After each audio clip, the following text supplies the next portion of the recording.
اعوذ باللہ من الشیطان الرجیم بسم اللہ الرحمن الرحیم۔ عزیزان من، آج اگست 1983 کی 26 تاریخ ہے اور درس قرآن کریم کا آغاز سورہ التغابن کی آیت 7 سے ہو رہا ہے، 6/7۔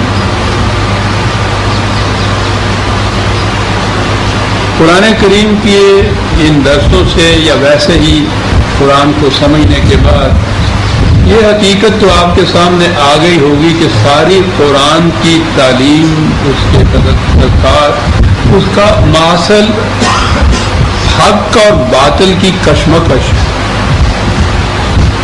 تعمیری اور تخریبی قوتوں کا ٹکراؤ ہے۔ وہی جسے اقبال شرار بولہبی کی چراغ مصطفی سے ستیزہ کاری سے تعبیر کرتا ہے۔ تعلیم کا ملخص ہی یہ ہے قرآن کا، اس کے انداز، اس کے اسالیب، اس کی تمثیلات، اس کے استعارات یہ مختلف ہوتے چلے جائیں گے، لیکن اصل نقطہ اس کا یہی ٹکراؤ ہے، تصادم ہے، تزاحم ہے۔ مذہب کی دنیا میں تو چونکہ یہ تصادم یا ٹکراؤ سوال ہی پیدا نہیں ہوتا، وہاں تو زیادہ سے زیادہ ہوتا ہے، یا وہ بھی ہوتا تھا تو مناظرے ہوتے تھے، یہ سوال نہیں پیدا ہوتا تھا۔ تو قرآن میں جہاں یہ چیزیں آئی ہیں، تصادمات یا اس کے بعد ان کے نتائج، تو ان کے لیے آسان تھا کہ اسے وہ آخرت پر اٹھا رکھے۔ تو جہاں جہاں بھی یہ چیز آئی انہوں نے اس کے معنی، اس کے مفہوم ہی آخرت لے لیا۔ تو اس دنیا کے اندر کچھ اس قسم کا تصادم نہیں، ٹکراؤ نہیں۔ حق کے علمبرداروں کے لیے کچھ نہیں کرنا، اپنے طور پر نماز، روزہ، حج، زکوٰۃ ادا کی اور سمجھ لیا کہ دین کا مقصد پورا ہو گیا ہے۔ تو اس لیے جہاں ایسے مقام آتے ہیں قرآن کے، وہ بڑے غور طلب ہوتے ہیں کہ عام ہمارے ہاں کے تراجم، تفاسیر ان کو قیامت پر اٹھا رکھتی ہیں، بات صاف نہیں ہوتی اس سے، تو پھر یہ ہے کہ قیامت اور اس سے متعلقات ذہن انسانی سے ماورا کی باتیں ہیں، بس ان کو پڑھ کر آگے بڑھ جانا چاہیے۔ تو وہ نہ تو وہ ہم سمجھ سکتے ہیں، نہ ہمارے لیے ان کے اندر کسی قسم کی کوئی آیا عبرت ہے، سبق ہے، تعلیم ہے، ہمارے لیے کچھ نہیں ہے یہ چیز۔ میں نے جیسا کہ عرض کیا ہے، آخرت کے وہ نتائج، آخرت کی زندگی، وہ تو ایمان ہے ہمارا، اس کے بغیر ایک شخص مسلمان ہی نہیں ہو سکتا۔ لیکن یہ نہیں ہے کہ قرآن میں جہاں یہ چیزیں آئی ہیں ان کا تعلق صرف آخرت سے ہے۔ سب سے پہلے تو اس دنیا میں یہ جو ٹکراؤ ہے حق اور باطل کا، وہ سب سے پہلے اس کو لیتا ہے، یہی تعلیم ہمیں دیتا ہے، اسی کے لیے جماعت مومنین کو وہ تیار کرتا ہے۔ یہی ہے دین، یہی ہے اس کے فرائض۔ اس کی روشنی میں یہ مقام سمجھنے چاہیے جہاں قرآن ان کو بیان کرتا ہے۔ چھٹی سورت تک ہمارے ہاں یہ جو زیر نظر آئے وہ یہی چیز تھی کہ رسول اللہ صلی اللہ علیہ وسلم یہ دعوت پیش کرتے تھے اور وہ اس سے انکار کرتے تھے۔ کبھی ایک حجت، کبھی کوئی دلیل، قرآن اس کی بھی بیت کرتا چلا جاتا ہے، کیونکہ وہ تو خود دلائل و براہین کی بنا پہ ایک چیز کو پیش کرتا ہے نا۔ اس کی آخری منزل ہوتی ہے جہاں پھر وہ ٹکراؤ ہوتا ہے، وہ بھی یہ ٹکراؤ نہیں کرتا جب وہ ان چیزوں سے باز نہیں آتے مخالفت سے، تو وہ ٹکراؤ کے لیے تیار ہو جاتے ہیں، اتر آتے ہیں میدان تک میں۔ تو وہاں یہ صورت نہیں ہے کہ یہ کہیں کہ ہمارا فریضہ تو واض و نصیحت کا وہ ہو گیا، ٹھیک ہے بھائی اب تم یہ کرتے ہو کرتے رہو، تو وہاں تو اس کا مقابلہ کرنا ہوتا ہے۔ اب یہ جو تاریخ ہے ہماری صدر اول کی، نبی اکرم صلی اللہ علیہ وسلم کے پہلے زندگی کی، یہ ایک لمبا عرصہ ہے جس میں ان لوگوں سے دلائل و براہین کی بنا پر یہ چیز بتائی گئی کہ جو روش تم اختیار کیے ہوئے ہو تمہارے لیے بھی تباہی کا موجب ہے، انسانیت کے لیے بھی یہ سوزناک ہے۔ لیکن وہ اب یہ جماعت تعداد میں بھی مختصر تھی، ویسے بھی ساز و سامان کے اعتبار سے بھی بے کسی کا سا عالم تھا، دولت نہیں تھی، عصمت نہیں تھی، ابتدا میں تو مملکت بھی نہیں تھی. تو اس لیے ان کے ذہن میں جب یہ کہتے تھے کہ اس روش کا نتیجہ تمہاری تباہی ہوگا تو وہ اس کو مذاق سمجھتے تھے. عام معیار کے مطابق ان کی سمجھ میں بات ہی نہیں آتی تھی کہ یہ بھی ہو سکتا ہے کبھی ہماری تباہی اور ان لوگوں کے ہاتھوں. قرآن میں یہ عام مقامات میں آتے ہیں. 7ویں آیت ہے جہاں سے ہم شروع ہوتے ہیں. زعم الذین کفروا ان لن یبعثوا. یہ خیال کیے بیٹھے ہیں. زعم کا کیا عجیب لفظ یہاں آیا ہے. خیال خام ہے جسے ہم کہتے ہیں ان لوگوں کا. مگن ہے اپنی اس چیز کے اندر کہ کیا ہم اب یہاں ہے لن یبعثوا. بعثا کا لفظ ہے یہ. اور آپ کو معلوم ہے کہ ہمارے ہاں تو بعث بعد الموت ہی کہا جاتا ہے.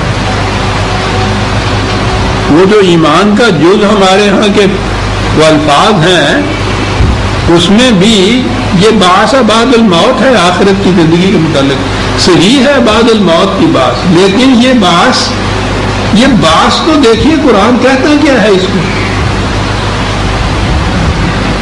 زبان کے اعتبار سے میں پھر یہ عرض کروں گا، پتہ نہیں زندگی کتنی ہے، بعد میں بھی آپ نے قرآن سمجھنا ہو تو پہلی چیز یہ ہے کہ قرآن کے الفاظ کے وہ معنی سمجھیے جو زمانہ نزول قرآن میں عربوں کے ہاں مستعمل تھے.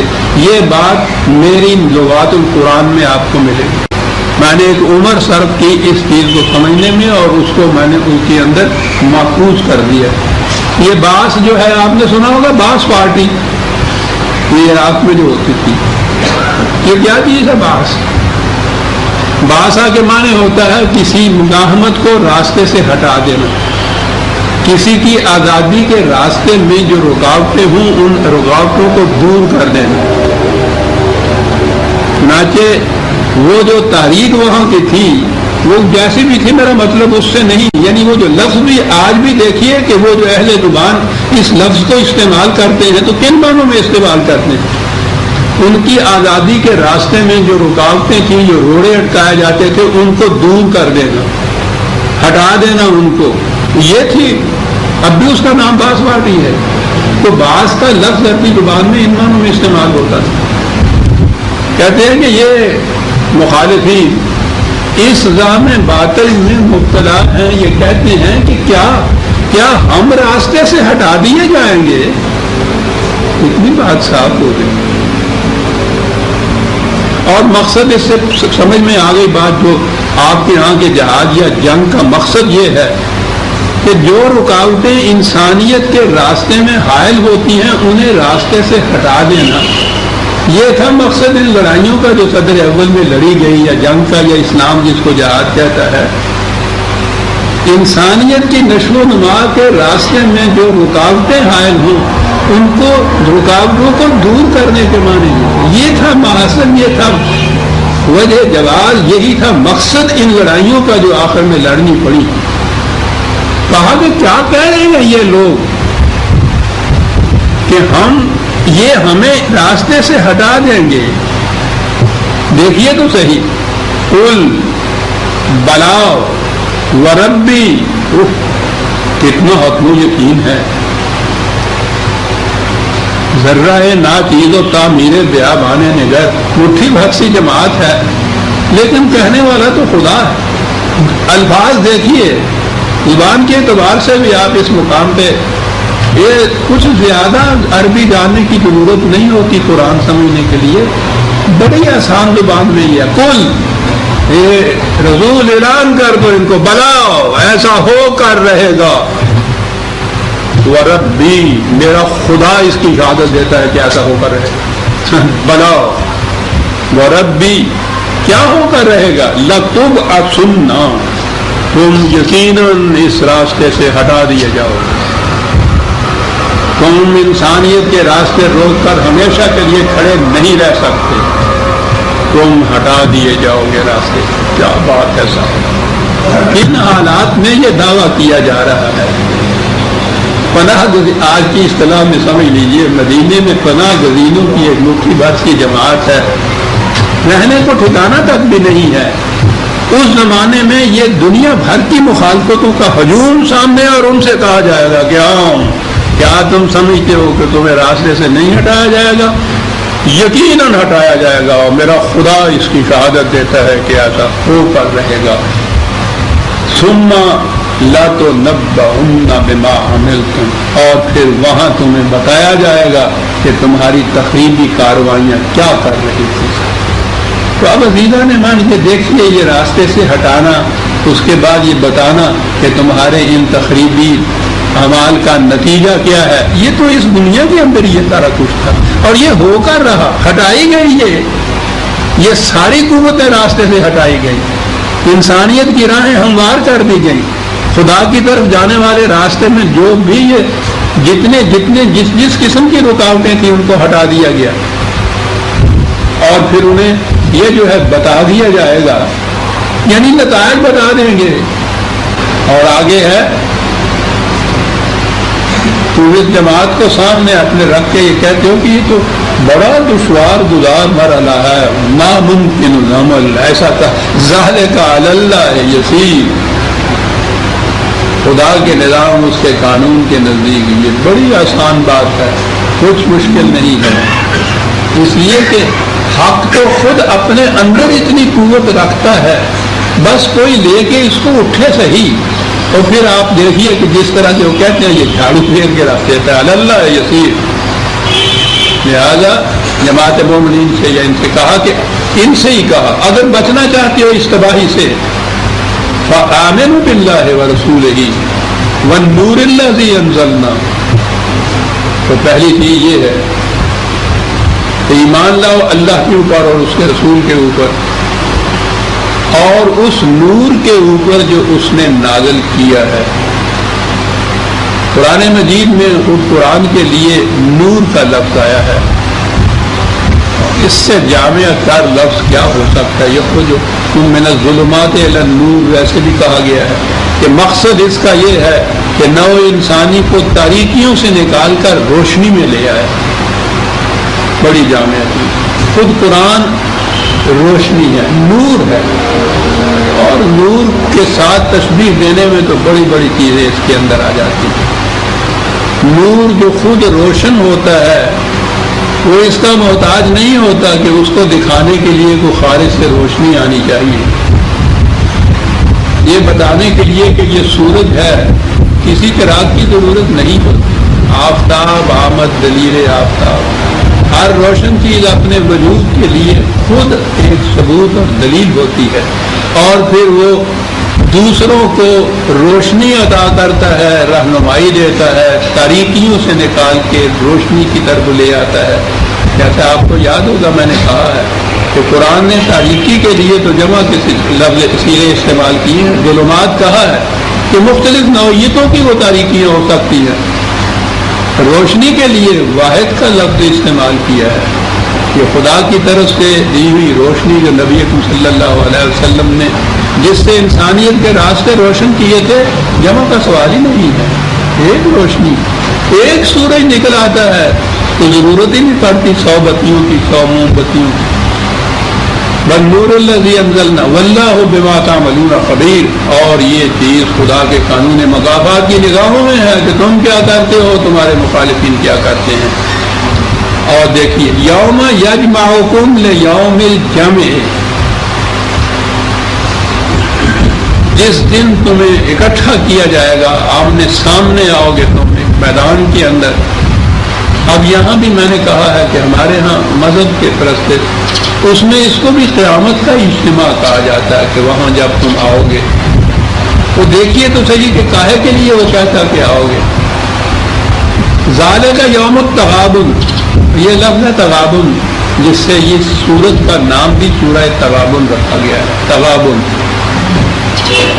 بات صاف کر دی ہے اس نے۔ تغابن، غبن کا لفظ تو آپ نے سنا ہوگا، ہماری زبان میں بھی استعمال ہوتا ہے، لیکن وہ ذرا سے الگ مفہوم میں ہوتا ہے یا اس کا ایک گوشہ ہوتا ہے۔ ہمارے ہاں تو غبن کرتے ہیں نا کہ وہ غبن کر گیا، اس کا مال سارے کا سارا مال ہی غبن کر گیا، جس کو کہتے ہیں کہ ختم ہی کر دیا۔ اس کے معنی ہوتا ہے کم کر دینا، کمی کے معنوں میں ہوتا ہے یہ لفظ استعمال۔ تغابن جو ہے وہ یہ کہ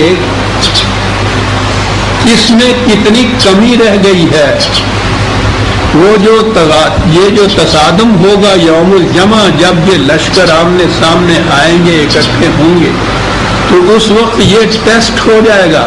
ابھی تو اپنے ذہن میں وہ سمجھے بیٹھے ہیں کہ ہم اتنے بڑے طاقتور ہیں، بہرحال تم بھی میدان میں جاتے ہو تو یہی سمجھ کے مقابلہ کر لیں گے۔ تو میدان جنگ ہے ایسا مقام جہاں پتہ چل سکتا ہے کہ کس میں کتنی کمی رہ گئی ہے۔ انسانی دنیا کے معاملات میں رہو تو پھر ایک دوسرے کی کمی کر دینا معاملے کے اندر یہ جرم ہوگا، لیکن یہاں جو آیا ہے کہ جب یہ یوم الجمع جو ہے، جب یہ لشکر آمنے سامنے ہوں گے، اکٹھے ہوں گے، تو وہاں ٹیسٹ یہ ہوگا کہ کس میں کتنی کمی رہ گئی تھی۔ کیا بات ہے صاحب قرآن! اگر اس قسم کا ٹیسٹ نہ ہو تو پتہ ہی نہیں چل سکتا انسان کو کہ میرے اندر کمی کتنی ہے، قوت کتنی ہے، اور مقابلے کے وقت ایک کمی ہوگی یا زیادہ ہوگا۔ یہ کمی یا زیادتی جو ہے آپ جانتے ہیں اس کو کہتے ہیں ریلیٹو ٹرمز، یعنی کوئی ایک پیمانہ ہونا چاہیے نا۔ 100 اگر آپ پیمانہ رکھیں گے تو 90 کہیں گے کہ 10 کم ہے، 110 کہیں گے تو کہیں گے 10 زیادہ ہے۔ کس سے 10 کم ہے؟ 100 سے 10 کم ہے، 100 سے 10 زیادہ ہے۔ اس کو کہتے ہیں اضافی یا ریلیٹو ٹرم جو ہے۔ یہ چیز جو تغابن کا لفظ قرآن لایا ہے وہ یہ چیز ہے کہ یہ ریلیٹو چیز ہے۔ تمہیں مقابل کے فری کے مقابل کے سے تقابل جب ہوگا، تصادم ہوگا، تو معلوم ہو جائے گا کہ تم میں اس کے مقابلے میں کچھ کمی ہے یا ان میں تمہارے مقابلے میں کچھ کمی رہ گئی۔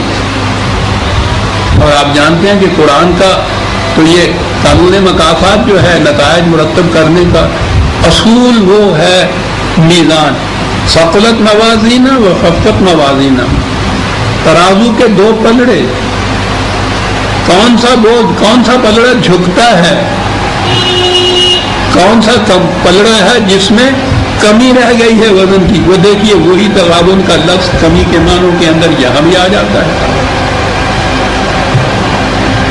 یہ جو یوم تغابن ہے، وَمَن يُؤْمِن بِاللَّهِ وَيَعْمَلْ صَالِحًا يُكَفِّرْ عَنْهُ سَيِّئَاتِهِ وَيُدْخِلْهُ جَنَّاتٍ تَجْرِي مِن تَحْتِهَا الْأَنْهَارُ خَالِدِينَ فِيهَا أَبَدًا ذَلِكَ الْفَوْزُ الْعَظِيمُ۔ وہ لوگ جو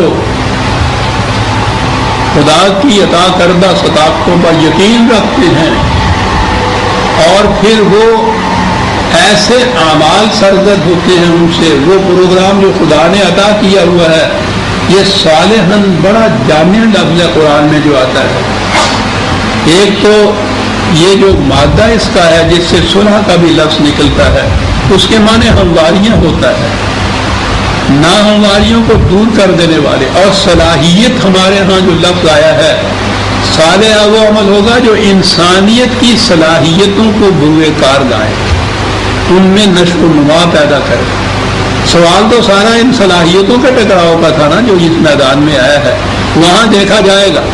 تو جو جماعت خدا کے قوانین کی صداقتوں پر یقین رکھے گی اور انہوں نے وہ کام کیے ہوں گے جن سے ان کی صلاحیتیں برومند ہو گئی ہوں گی، تو اگر ان میں کوئی کمی رہ گئی ہوگی، وہی پلڑا جو جھکتا اور اٹھتا ہوا ہے، تو یہ جو ان کی صلاحیتوں کی زیادتی ہے، یہ جو ادھر سے انہوں نے یہ اپنے یہاں وزن یا قوتیں اکٹھی کی ہیں، ان کا نتیجہ یہ ہوگا کہ وہ جو کہیں کوئی لفظوں سے پا کی تھوڑی بہت کمی رہ گئی ہے تو وہ کمی جو ہے اس کا نقصان مٹ جائے گا۔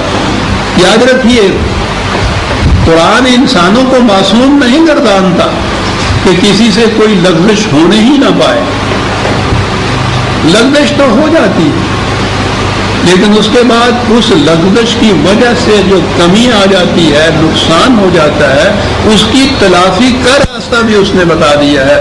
اور تلافی کا راستہ یہ ہے کہ اگر حسنات جو ہے وہ سیئات کے نقصان کا ازالہ کر دیتی، طریقہ یہ ہے کہ کہیں کوئی کام ایسا ہوا ہے جس سے کمی واقع ہو گئی ہے تمہاری صلاحیتوں میں، تو اس قسم کے کام کرو کہ جن سے وہ کمی بھی پوری ہو جائے اور پھر آگے بھی تم بڑھ جاؤ۔ تو بیماری کے بعد کنویلسنٹ کی سٹیج جو ہوتی ہے، بیماری کی وجہ سے جو کمزوری آ جاتی ہے، اس میں آپ دیکھیے گا کہ پھر وہ طاقتور غذائیں بھی، طاقتور دوائیاں بھی، پہلے تو یہ ہوتا ہے کہ جو کمی آ گئی ہے بیماری کی وجہ سے وہ پوری ہو جائے، اور پھر یہ ہے کہ اس کے بعد اور طاقت آ جائے تاکہ آئندہ جو بیماری آنے والی ہے اس کی ریزسٹنس کی پاور اس کے اندر زیادہ ہو جائے۔ یہی سارے یہ پروگرام قرآن دیتا ہے۔ وہ اتنا ہی فرق ہے کہ وہ صرف طبی زندگی کے ہی نہیں دیتا، اس کے بھی دیتا ہے کہ طبی زندگی کا، انسان کی طبی حالت کا بھی پرفیکشن میں رہنا نہایت ضروری ہے اس دنیا کی سطح کے اوپر، اور اس کے ساتھ انسانی ذات کی نشو و نما کے لیے بھی وہ اس قسم کا پروگرام دیتا ہے۔ کہا ہے کہ یہ جب ازالہ ہو جائے گا ان کی ان کمیوں کا، تو پھر ان کے لیے وہی جو قرآن تشبیہاً ان کا انجام بتایا کرتا ہے، نہایت خوشگوار زندگی، سرابیوں کی، خوشحالیوں کی، اور دوام اس میں ہوتا ہے کہ جن کے سرابی میں فرق نہیں آئے گا۔ اور ذالک الفوز العظیم، میں نے پہلے بھی بتایا تھا کہ قرآن ماحصل اس تمام پروگرام کا یا مومن کی یا مومنین کی زندگی کا نجات نہیں قرار دیتا۔ میں نے بتایا تھا نا کہ نجات کے معنی ہوتے ہیں کسی عذاب میں مبتلا یا کسی مصیبت میں مبتلا ہونے والے کو اس مصیبت سے چھڑا دینا۔ تو یہ تو ایک نیگیٹو ورچو ہے، بیماری کا علاج ہو جانا، وہ تو بیماری گئی ہے صرف، اس میں وہ طاقت اور توانائی نہیں آئی ہے۔ اگر ماحصل سارا زندگی کا یہ ہو تو میں نے عرض کیا تھا کہ یہ باقی جو مذاہب ہیں، عیسائیت وغیرہ، ان کے ہاں اتنا ہی ہے کہ انسان ایک مصیبت میں پھنسا ہوا ہے، اس مصیبت میں سے اس کو نجات دلا دینا، یہ ماحصل ہے سارا۔ کیا پروگرام ہوا یہ؟ مہینہ صدت خدائرہ، انسانوں کو پہلے مصیبت میں پھنسا دینا اور پھر ان سے کہنا کہ یہ کرو یہ کرو یہ کرو، کاہے کے لیے؟ تاکہ اس مصیبت سے تمہیں نجات حاصل ہو جائے۔ قرآن نجات نہیں کہتا، فوز العظیم کہتا ہے، اچیومنٹ جسے کہتے ہیں، کچھ حاصل ہونا، یہ حاصل ہوگا تمہیں، اس سے جو حاصل ہوتا ہے اس سے انسان آگے بڑھتا ہے، ارتقائی منازل طے کرتا ہے۔ فوز العظیم والذین کفروا وکذبوا بآیاتنا اولئک اصحاب النار خالدین فیہا وبئس المصیر۔ اور اس کے برعکس جو لوگ ان صداقتوں سے انکار کرتے ہیں، اس کی مخالفت کرتے ہیں، دو چیزیں ہیں، کفر اور تکذیب۔ باتیں تو یہ قریباً ہر درس میں ہی آتی ہیں، لیکن درس کے معنی یہ ہوتے ہیں کہ اس کو دہرایا جائے، تو تکرار اس کی جو ہوتی ہے وہ تکرار کی خاطر نہیں ہوتی، بلکہ اور اجاگر کرنا ہوتا ہے معانی کا اور مفہوم کا۔ کفر اور تکذیب، آپ کو یاد ہے میں نے بتایا، کفر تو یہ ہے کہ سرے سے انکار کر دیا کہ میں نہیں مانتا، تکذیب ہوتا ہے زبان سے تو اقرار کرنا اس چیز کا، لیکن عملاً اس سے انکار کر دینا، یہ تکذیب کہلاتا ہے۔ حرایت اللہ یکذب بالدین، دیکھا تم نے اس کو بھی دیکھا جو دین کی تکذیب کرتا ہے۔ کون ہے یہ ہے کہ جو اقرار تو اس چیز کا کرتا ہے، اعتراف کرتا ہے کہ وہ مسلمان ہے، قرآن کو مانتا ہے، خدا کو مانتا ہے، لیکن فذلک الذی یدعو الیتیم ولا یحض علی طعام المسکین، جو تنہا رہ جاتا ہے معاشرے کا اس کو دھکے دیتا ہے، اور جو بھوکا ہوتا ہے اس کی روٹی کا انتظام نہیں کرتا، یہ تکذیب کرتا ہے دین کی۔ اور اسی لیے تو آگے کہا ویل للمصلین الذین هم عن صلاتهم ساہون، ان مسلیوں کے لیے، نمازیوں کے لیے تباہی ہے۔ تو اب جن کو مسلی یا نمازی کا ہے وہ تو بہرحال مسلمان ہی ہوں گے نا، تو یہ مسلمان ہونے کے باوجود یہ دین کی تکذیب کرتا ہے، کفر نہیں ہے یہ۔ تکذیب یہ ہے کہ جو کچھ اس سے کہا گیا تھا اور جس کا یہ اقرار زبانی کرتا ہے کہ یہ ہاں سب چیزیں میرا ان کا ایمان ہے، عملاً وہ کر کے نہیں دکھاتا، ان کے خلاف جاتا ہے، تو تکذیب کے یہ معنی۔ تو یہ لوگ جو سرے سے انکار کرتے ہیں ان صداقتوں سے، یا زبان سے اقرار کرتے ہیں عملاً اس کی تکذیب کرتے ہیں، ان کو جھٹلاتے ہیں. اولئک اصحاب النار خالدین فیہا، ان کا انجام تباہی ہے، اس دنیا میں بھی تباہی ہے، آخرت میں بھی تباہی ہے. وبئس المصیر، وہ آخری مقام پناہ کا جسے آپ کہتے ہیں، نہایت برا مقام ان کے لیے ہے. ما اصاب من مصیبت الا باذن اللہ. اب یہاں پھر ایک لفظ آ گیا. عام ترجمہ آپ کہیں گے کہ کوئی مصیبت نہیں آتی انسان کے اوپر سوائے اللہ کی اجازت کے. اللہ اجازت دیتا ہے مصیبت کو تو وہ آتی ہے، تو وہ تو اللہ کی اجازت سے جو آ گئی ہے، پھر یہ کیا کر سکتا ہے اس کے. اگر یہ اس کا کوئی مدافعت کرتا ہے، علاج کرتا ہے، یہ تو جنگ ہو گئی خدا کے ساتھ.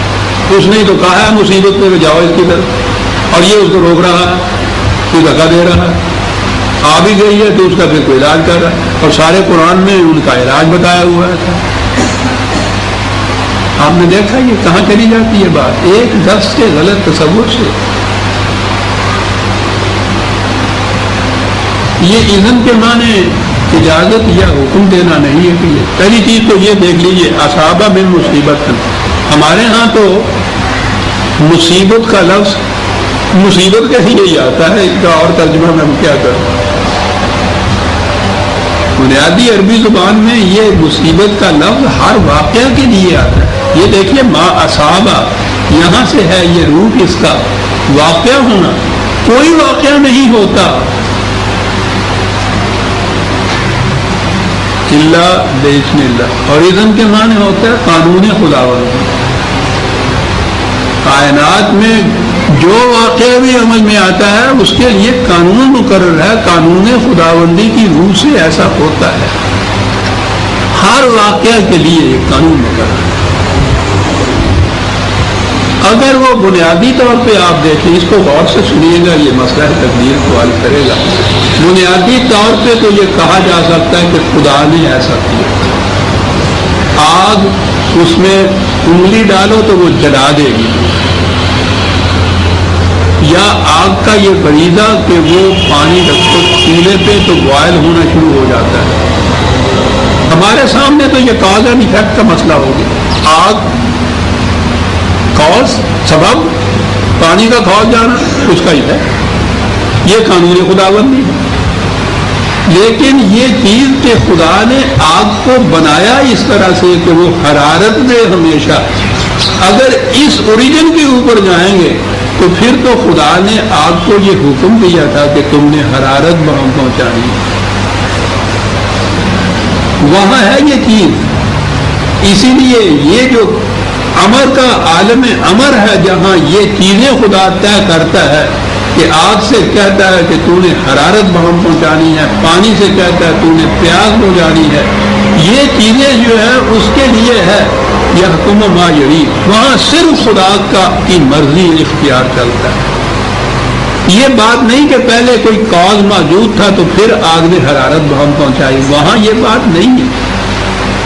لیکن جب وہ چیز عالم خلق میں آ جاتی ہے، ہماری دنیا میں آتی ہے، تو پھر وہ قانون کو اپنے ساتھ لیے ہوئے آتی ہے. پھر یہ ہر شے یہاں علت اور معلول، سبب اور مسبب، جو جسے آپ کہتے ہیں cause and effect, cause and effect کی دائرے کے اندر ہر شے آ جاتی ہے. یہاں کوئی واقعہ بھی ایسا نہیں ہوتا کہ جو جس کے لیے کاز نہ ہو اور وہ ایفیکٹ موجود ہو. کتنی بڑی چیز ہے قرآن نے تو متعدد مقامات پہ یہ بتایا ہے یہ چیز کہ ہر واقعہ کا ایک کاز ہوتا ہے، اس کی وجہ سے یہ ایسا ہوتا ہے. اب اگلی بات ہے جس میں واقعی نگاہوں میں نورانیت پیدا کر دیتے ہیں ایسے مقام.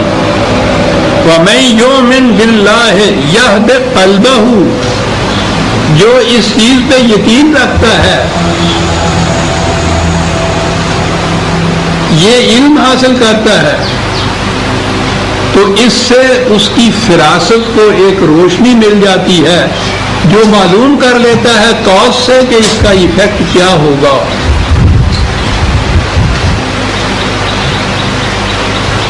قرآن کی گہرائیوں میں جانے سے مومن کو ایک بصیرت حاصل ہو جاتی ہے جس سے اس کی کیفیت یہ ہوتی ہے، تو اقبال کے الفاظ بڑے جامع ہیں، کیفیت یہ ہوتی ہے کہ خارے دید و احوال چمن گفت، تو کانٹا دیکھتا ہے تو سارے باغ کی کیفیت بیان کر دیتا ہے۔ یہ اس قسم کی فراست مومنانہ کیسے حاصل ہوتی ہے؟ یہ علم ہونے کے بعد کہ آگ کا فنکشن فریضہ یہ ہے کہ یہ حرارت پہنچائے، اس درجے تک یہ پانی کو بوائل کرے، اس سے آگے اگر ہم ہاتھ ڈالیں گے تو یہ جلا دے، جلا دینے سے یہ تکلیف پہنچے، یہ سارا کچھ، یہ علم حاصل ہونا، یہ فراست حاصل ہونا، قرآن کہتا ہے جامع لفظ ہے کہ یہ جو واقعہ بھی ہوتا ہے کائنات کے اندر، اس کا ایک کاز ہوتا ہے، پھر وہ واقعہ ہوتا ہے، وہ کاز یقیناً خدا کا ہی مقرر کیا گیا ہے، لیکن یہاں وہ غیر متبدل ہے، اور جو ان صداقتوں پر، ان قوانین کے پر ایمان رکھتا ہے کہ واقعی ایسا ہوتا ہے، تو اس کے بعد اس کے قلب کو، اس کے ذہن کو، بڑا جامع لفظ ہے قرآن کا یہ، لیکن قرآن نے قلب کا لفظ بھی تفقہ کے لیے استعمال کیا ہے، سمجھنے کے لیے، تو اسے یہ صلاحیت حاصل ہو جاتی ہے کہ وہ دور سے دیکھ لیتا ہے، بہت پہلے بھانپ لیتا ہے کہ ایسا کچھ وجود میں آنے والا ہے، کیونکہ وہ اس کاز کا نتیجہ جانتا ہے۔ یاد قلب، کیا بات ہے، رہنمائی کی روشنی دے دیتا ہے قرآن ایسے شخص کو کہ جو یہ یقین رکھے، خدا کے ان قوانین کی صداقتوں پر یقین رکھے، اور پھر ایسی فراست حاصل کر لے کہ وہ دور سے آنے والا جو کاز فوراً سامنے نہیں آتا، بہت سے ایسے اسباب ہوتے ہیں کہ جو بڑی گہری نظر سے، تفکر سے، تدبر سے، علم سے ہی معلوم ہوتا ہے۔ وہ تو عام لوگ ہیں، ہمارے جیسے کہ وہ سامنے آتا ہے تو پتہ چلتا ہے، اور ہمیں تو اس وقت بھی پتہ نہیں چلتا، اس وقت بھی ہم کہہ دیتے ہیں اللہ کی مرضی ایسی تھی، اب کیا کیا جائے، اللہ کا قانون ایسا تھا، نہیں ہم کہتے، اس کے لیے تو علم حاصل کرنا پڑتا ہے۔ لیکن وہ جنہیں فراست حاصل ہوتی ہے وہ بہت پہلے سے یہ بتا دیتے ہیں، یہ پیشین گوئی نہیں ہوتی۔ بعد میں سے بات آئی، اذن کا لفظ قرآن نے بارش کے لیے بھی استعمال کیا ہے، بارش خدا کے اذن سے ہوتی ہے۔ ہمارے ہاں والے محکمہ موسمیات میں کسی پہ تنقید نہیں کر رہا، چھوڑ لیجیے، جن لوگوں کے ہاں یہ چیز علم پرفیکشن پہ پہنچا ہوا ہے وہ بہت پہلے بتا دیتے ہیں، فلاں وقت پہ فلاں جگہ اتنی بارش ہوگی، کیسے بتا دیتے ہیں؟ خدا نے یہ قانون مقرر کیا ہوا ہے، وہ قانون کے جو کازز ہوتے ہیں جن سے بارش برستی ہے، وہ اپنی فراست سے، اپنے آلات سے، ان ذرائع سے پہلے معلوم کر لیتے ہیں کہ ایسا ہوگا اس کے بعد۔ یہد قلب واللہ بکل شیء علیم، یہ اس خدا کے بنائے ہوئے قوانین ہیں کہ جس کو ہر شے کا علم ہوتا ہے، کہاں علیم کا لفظ ہے؟ اور پھر یہ کہا کہ جس طرح سے یہ کاز اینڈ ایفیکٹ کے قانون خارجی کائنات کے اندر عمل پیرا ہوتے ہیں، انسانی زندگی، انسانی دنیا میں بھی یہی ہوتا ہے، وہاں بھی قانون مقرر، دھاندلی نہیں ہے، ڈنڈا نہیں ہے، قانون ہے۔ جو نظام بھی انسانیت کے لیے ظلم اور جبر اور استیلاس کا منصب ہوگا، یہ کاز ہو گیا، اس سے تباہی آئے گی، یہ اس کا ایفیکٹ ہوگا۔ یہ قانون مقرر ہے۔ قرآن کریم جو بار بار کہتا ہے کہ لا یفلح الظالمون، ظالم کی کھیتی نہیں پنپ سکتی، جبر کامیاب نہیں ہو سکتا، ظلم پنپ نہیں سکتا، بار بار یہ چیزیں وہ کہتا چلا جا رہا ہے۔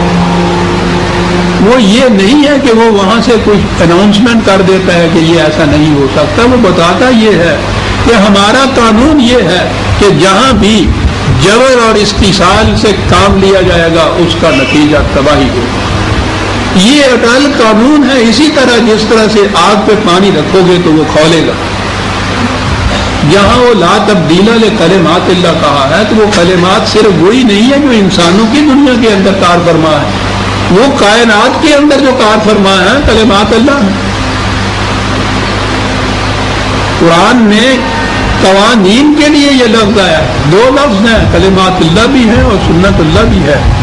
کلمات اللہ جب وہ ان تھیری ہوتے ہیں، یہ قوانین نظری طور پہ وہ قوانین الفاظ میں ہوتے ہیں تو وہ کلمات ہوتے ہیں، جب وہ عمل میں آ جاتا ہے تو اسے سنت اللہ کہا جاتا ہے۔ خدا کی روش ایسی ہے، وہ ان قوانین کے مطابق یہ کرتا ہے۔ پہلے بتایا ہے کہ یہ نظری طور پہ قانون یہ ہے کہ ظالم کی کھیتی پنپ نہیں سکتی، اور جب ظالم کا انجام تباہی ہوتا ہے تو اسے کہیں گے یہ سنت اللہ کے مطابق ہو رہا ہے۔ کیا الفاظ ہے قرآن کے ساتھ۔ واللہ بکل شیء علیم، اس واسطے اے جماعت مومنین بچنا ہے ان تباہیوں سے۔ اطیعوا اللہ واطیعوا الرسول فإن تولیتم فإنما علی رسولنا البلاغ المبین۔ اطاعت کرو تم اللہ کی اور اس کے رسول کی، اور اگر تم اس سے اعراض برتو گے تو نہ خدا کا کچھ بگاڑو گے، نہ اس رسول کو ہی کسی قسم کا تم نقصان پہنچا سکو۔ یہ ان کا کاروبار نہیں ہے کہ اس سے ان کا مندہ پڑ جائے گا، نقصان ہو جائے گا، بالکل نہیں۔ رسول کے ذمے ہر جگہ یہ کہا ہے کہ کہا یہ ہے خدا نے کہ ہم نے دونوں راستے انسانوں کے سامنے واضح کر دی، غلط بھی اور صحیح بھی۔ انسان کو اختیار دیا کہ ان میں سے کون سا راستہ جی چاہے اختیار کر لے۔ رسول کے ذریعے سے یہ چیز واضح کی، یہ جو راستے واضح کرنے ہیں وحی کے ذریعے۔ رسول کا فریضہ یہی ہے کہ وہ چوراہے پہ کھڑا ہو کے یہ سائن پوسٹ نصب کر دیتا ہے کہ یہ راستہ ادھر جاتا ہے اور یہ ادھر جاتا ہے، جسے کہتے ہیں پہنچا دینا اس بات کا، اس قانون کا۔ یاد رکھیے خدا نے ہر جگہ یہ کہا ہے کسی قانون کی خلاف ورزی سے گرفت نہیں کی جا سکتی تا وقت کہ اس کا قانون کو پہلے پہنچا نہ دیا جائے۔ تو وہ کہتا یہ ہے کہ رسول کا فریضہ یہ نہیں ہے کہ لوگوں کو زبردستی پکڑ کے سیدھے راستے کے اوپر چلاتا جائے۔ یہاں زبردستی کا کام نہیں ہے، یہ وہاں آیا ہے لا اکراہ فی الدین، جہاں کہا ہے لقد تبین الرشد من الغی۔ راستے تو ہم نے واضح کر دیے ہیں۔ اب یہ دیکھیے جو راستوں کا واضح کرنا ہے، جبر سے، ظلم سے، ڈنڈے سے جو چیز کی جائے گی وہ راستے واضح نہیں کیے جاتے۔ وہاں تو ایک اپنا حکم ہوتا ہے، اس کے مطابق چلایا جاتا ہے دوسروں کو۔ خدا یہ نہیں کرتا، وہ خود کہتا ہے کہ میں بھی زبردستی کسی کو نہیں چلاتا راستے پہ۔ رسول سے کہتا ہے کہ تیرا کام بھی یہ نہیں ہے کہ تو زبردستی چلائے لوگوں کو راستے کے اوپر۔ میرا کام تھا کہ میں واضح طور پہ قوانین دے دوں کہ یہ غلطی، یہ تباہی کی طرف جائے گا راستہ، یہ راستہ سلامتی کی طرف جائے گا۔ تیرا کام یہ ہے کہ وہ تو وہاں ان کو بتا دے کہ یہ دو راستے ہیں، تیرا کام یہ نہیں ہے کہ زبردستی ان کو چلائے راستے کی اوپر۔ وَإِنَّمَا عَلَىٰ رَسُولِنَا الْبَلَاغُ الْمُبِينُ، اور یہ کہا کہ یہ پھر جو ہم بار بار کہہ رہے ہیں کہ ایسا ہو کر رہے گا، اللہ لا الہ الا ہو، کائنات میں اقتدار خدا کے قوانین کے سوا کسی کا نہیں، یہ صاحب مقتدر کے ہیں، کوئی اور اتھارٹی نہیں ہے، کسی کی سپریمیسی اور سورنٹی نہیں ہے۔ اس لیے ہم جو اپنے قوانین کے متعلق کہتے ہیں وہ ہو کر رہے گا، کوئی طاقت ایسی نہیں کائنات میں کہ جو ان کو الٹا سکے۔ اللہ لا الہ الا ہو۔ اور ہمارے ہاں پھر آپ دیکھیے وہ ترجمے میں خدا کے سوا کوئی نہیں جس کی پرستش کی جائے، وہی ٹکراؤ اور تصادم کا تصور نکل جائے تو پھر ان الفاظ کے معنی پھر یہ ہو جاتے ہیں اللہ وعلی اللہ فلیتوکل المؤمنون۔ اور آگے یہی ہے کہ پھر مومن اللہ پر توکل کرتے، اور پھر توکل کے معنی آپ کو پتہ ہی ہے، توکل پر خدا میں نے کہا۔ ہمارے بزرگوں کے بڑے بڑے قصے آ رہے ہیں سب، وہ وقت یاد آ جاتا ہے جہاں یہ قصے پڑھتے تھے جناب کہ وہ چلے گئے، مولانا صاحب نام نہیں لیتا، تنقید ہو جائے گی، گھر میں کچھ نہ چھوڑا، 6 مہینے باہر رہے، بال بچے گھر میں تھے، گھر میں واپس آئے، بیوی سے پوچھا کہ کیسے گزارا کیا 6 مہینے. کہنے لگی کہ یہ بھینس تھی، اس کا دودھ دوہتے تھے ہم، بچے چارہ وارہ لے آتے تھے، دودھ بیچ کے میں گزارا کرتے رہی، بچوں کو پالتی رہی. کہنے لگی اچھا یہ ہوا. تو میں بھی نہیں سمجھا کہ میری اس بزرگی میں کمی کیوں رہ گئی.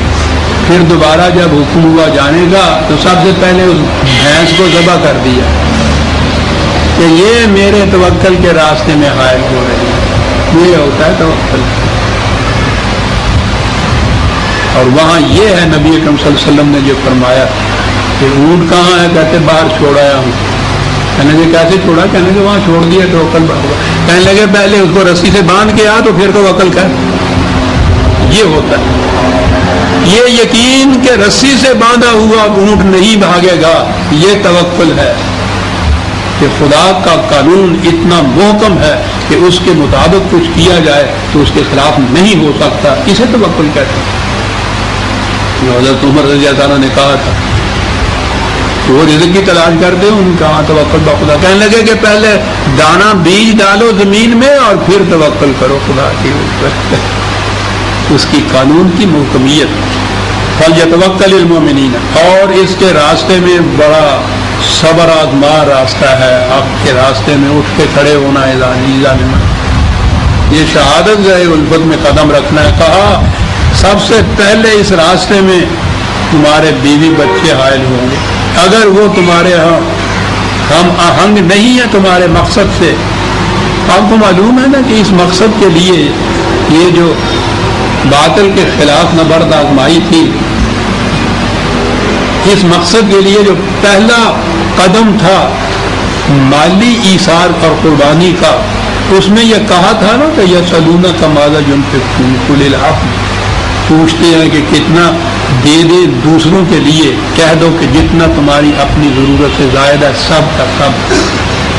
اب اگر بیوی بچے ہم آہنگ نہیں اس سے تو وہ تو پہلے دن چلا اٹھے تھے کہ کیا کر رہے ہو تم.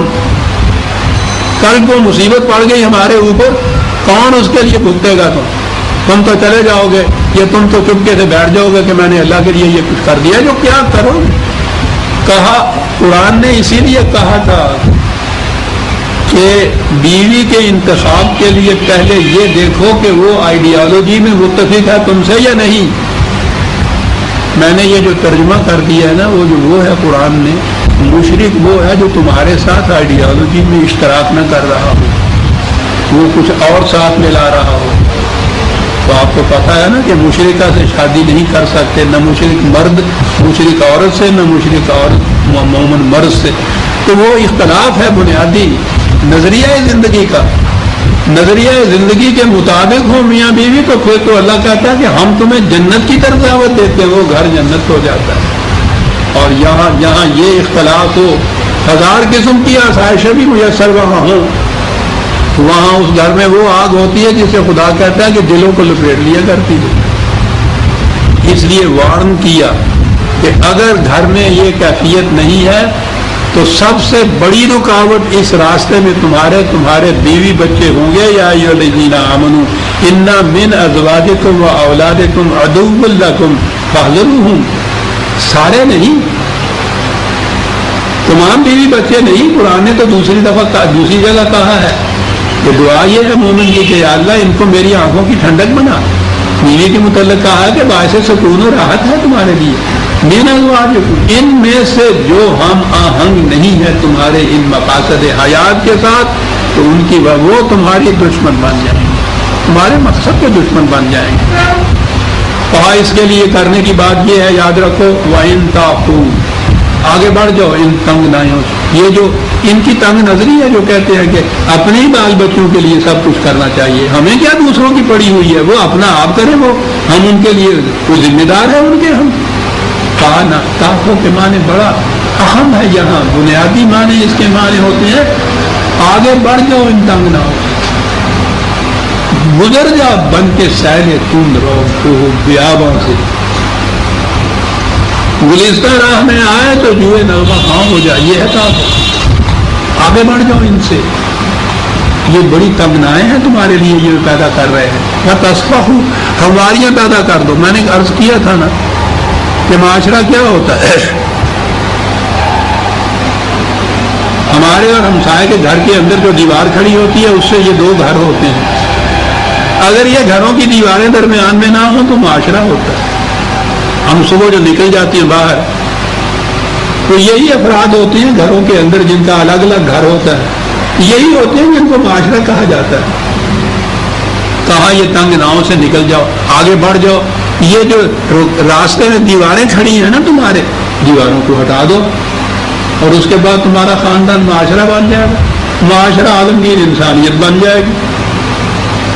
وَتَغْفِرُوا, اس طرح سے حفاظت کا سامان طلب کرو, اپنوں کے لیے بھی دوسروں کے لیے. فَإِنَّ اللَّهَ غَفُورٌ رَحِيمٌ, خدا کا قانون حفاظت بھی دیتا ہے, سامان نشو و نما بھی دیتا ہے. انما اموالکم و اولادکم فتنۃ, کیا لفظ ہے یہاں. کہا یہ نہ سمجھ لینا کہ ہم نے جو کہا ہے اولاد اور مال اور یہ بیوی بچے یہ تمہارے لیے دشمن ہے تو ان کو ذبح کر کے نکل جاؤ. کتاب یہ تو ہے ہی, کہا نہ نہیں. یہ وہ کٹھالی ہے, سنار کے ہاں وہ آگ کی کٹھالی ہوتی ہے, اس میں وہ ڈالتے ہیں ایک چیز کو جسے وہ سونا کہہ کے دیتے ہیں. وہ کٹھالی کیا کرتی ہے, وہ کٹھالی پگھلاتی ہے اور اس میں وہ الگ کر دیتی ہے خالص سونا اتنا ہے اور اس میں کھوٹ اتنا ہے. پورے کا پورا خالص ہے تو پھر یقین ہو جاتا ہے, کھوٹ ہی کھوٹ ہے تو وزن کر دیتی ہے. اٹھالی ایک آگ جو ہے بجائے خیش وہ یہ بات نہیں کہ اس کو اٹھا کے باہر پھینک دے, اس سے تو ایک کام لیا جائے گا یہ دیکھنے کا کہ کھوٹ کتنا ہے اور خلوص کتنا ہے. کہنے کہ تمہارے خلوص ماپنے کا جو ذریعہ یا کٹھالی ہے یہ بال بچے. واہ واہ, اپنے آپ کو اس کٹھالی میں ڈال کے پھر دیکھ لو کہ کتنا خلوص ہے تمہارے یہاں اور کتنا کھوٹ ہے, یہ بتا دیں گے. اور بات بھی یہی عزیزہ نے مرتا وہی آ کے ہے آدمی, باہر اگر اکیلا ہو پھر تو وہ سب کچھ جھیل لیتا ہے. ان کی خاطر بہت کچھ کرتا ہے, بڑھاپے میں بھی سب کچھ میسر ہے اور اس کے باوجود الحاظ التکاثر لگا ہوا ہے وہ اس ریس کے اندر. تو بابا تمہیں اب ضرورت کیا, دیکھیے یہ چھوٹے بچے ہوئے ہیں ان کے لیے بھی تو کچھ کر کے مجھے جانا چاہیے نا. تو اپنے لیے تو وہ 2 روٹی ہی کافی تھی اور چند سال باقی تھے, اور ان کے لیے تو پھر لا انتہا ہوتا ہے. فتنۃ واللہ عندہ اجر عظیم, لیکن اگر تم نظام خداوندی کو کام کرو گے بہت اجر عظیم وہاں سے ملے گا. فاتقوا اللہ ما استطعتم, قوانین خداوندی کی نگہداشت کرو اپنی حد تک, استطاعت کا پوری کی پوری جتنی استطاعت ہے اس کے مطابق یہ کرو. طریقہ کیا ہے؟ امرن واسمعوا واطیعوا. قرآن کریم میں جہاں بھی اس نظام کے متعلق کہا گیا ہے وہ سمعنا واطعنا, یہ مومنین کی صفت ہے. اطانا تو یہ ہے کہ ہم اطاعت کرتے ہیں, وہ بھی وہ کرتے ہیں. یہ سمانا ساتھ کیوں ہے, سمعنا ساتھ کیوں آیا ہوا ہے, ہم سنتے ہیں. قرآن جو نظام قائم کرتا ہے اس میں صرف کتابوں کی روح سے ہی اوبیڈینس یا اطاعت نہیں ہوتی, اس میں زندہ اتھارٹی کی ضرورت ہوتی ہے جو ہر موقع کے اوپر قرآن سے استنباط کر کے دیکھتا ہے کہ اب کیا کرنا چاہیے, وہ اناؤنس کرتا ہے, یہ سنتے ہیں, اس کے مطابق اطاعت کرتے ہیں. سمعنا ضروری ہے اس اطاعت کے لیے جو نظام کی روح سے اطاعت کی جائے. مذہب میں ضرورت نہیں ہوتی. وہاں تو کوئی بھی کتاب آپ اٹھا لیجئے, ہدایہ اٹھا لیجئے, شامی اٹھا لیجئے, عبد المختار اٹھا لیجئے اور اس کے اندر مسئلہ دیکھ لیجئے. وہ مسئلہ آپ نے دیکھ لیا, خود نہیں دیکھتے کہ کسی مفتی صاحب سے پوچھ لیا, اسے سمعنا کا سوال ہی نہیں ہوتا. سمعنا کے معنی ہے کہ کوئی ایسی اتھارٹی کہ جو یہ کہے کہ یہ کرو پھر تم کہو ہم نے سن لیا اور ہم اطاعت کرتے ہیں. واسمعوا واطیعوا وانفقوا خیرا لانفسکم. پہلا ہی شرط یہ ہے کہ کھلا رکھو اپنی کمائی, اپنے مال. یہ بظاہر نظر آئے گا کہ دوسروں کو تم نے دیا ہے یہ ان کی بہتری اور بھلائی کے لیے, در حقیقت خیر لانفسکم یہ خود تمہارے ہی بھلے کی بات ہے جو تم کر رہے ہو. تو وہ جو اپنا نفع نقصان نہیں سوچتا اسے تو پاگل کہتے ہیں. وہ کہتا ہے اس میں تمہارا فائدہ ہے, اور فائدہ جو ہے بات دوسری طرف چلی جائے گی وہ ایک فکرہ یاد رکھیے قرآن کی روح سے، انسان کے جسم کی پرورش ہر اس چیز سے ہوتی ہے جو یہ لیتا ہے، اور اس نے کہا ہے کہ اس کی ذات کی پرورش ہر اس چیز سے ہوتی ہے جو یہ دیتا ہے۔ اس لیے قرآن نے دوسری جگہ کہا ہے تثبیتاً لأنفسکم، اپنی ذات کی کے استحکام کے لیے، اس کے ثبات کے لیے ذریعہ یہ ہے کہ دوسروں کی مدد کرتے چلے جاؤ، خیرا لأنفسکم، اور آگے بتایا ہے اس قسم کا خیر ہے، وَمَن یُوقَ شُحَّ نَفْسِهِ فَأُولَٰئِکَ هُمُ الْمُفْلِحُونَ۔ اور پھر مثال بھی کیا دیتا ہے قرآن، کھیتی کی مثال دیتا ہے۔ میں نے آپ کو بتایا تھا یہ شح نفس پہلے بھی آ چکا تھا، اس کی مثال یہ ہوتی ہے کہ پانی تھوڑا ہو، اور اب تو یوں سمجھ میں آ جاتا ہے کہ شہر میں جائیے، گرمی کا موسم ہو، نلکے کے نیچے آپ دیکھیے لائن لگی ہوئی ہوتی ہے، اس میں سے قطرہ قطرہ ٹپک رہا ہوتا ہے، اور اس کے بعد پیچھے، اور پھر اس سے جو لڑائیاں ہوتی ہیں، لڑائی کیا ہوتی، وہ جو دوسرے نمبر پہ کھڑا ہوتا ہے وہ اگلے نمبر کو دھکا دے کے ہٹا دیتا ہے کہ بس بھی کار ہوں ساری بھر کے لے چلے آئے گا، پیچھے دیکھنا ہے لائن کی نہیں لگی ہوئی آئی ہے، تو اگلا انہوں کہتا ہے تیرے پیو کا پانی آئے گا۔ یہ جو چیز ہے نا کہ پچھلا اگلے کو دھکا دے کے اپنی بالٹی آگے کر دیتا ہے، اس کو شو کہتے ہیں۔ کہتا ہے کہ جو اس جذبے سے محفوظ رہا بچ گیا، شوہ نفس۔ اور مثال آگے جاتی ہے، اور یہ چیز جو ہے ہم شہر والے تو سمجھ نہیں سکتے، گاؤں والوں کے متعلق پوچھیے۔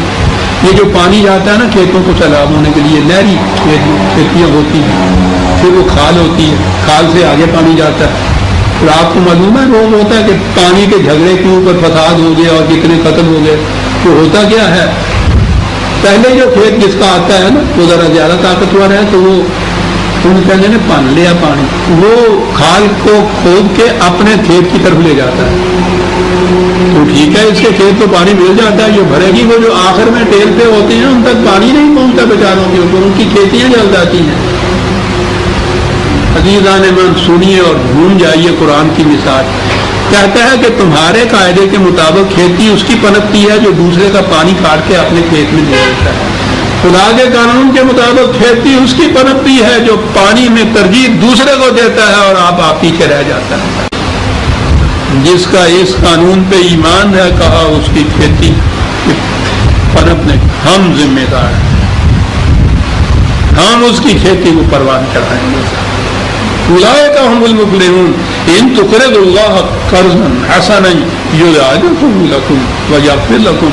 یہ جو دے رہے ہو یہ نہیں ہے تم کسی کو عام خیرات دے رہے ہو، یہ دے رہے ہو قرض دے رہے ہو تم جو ہے۔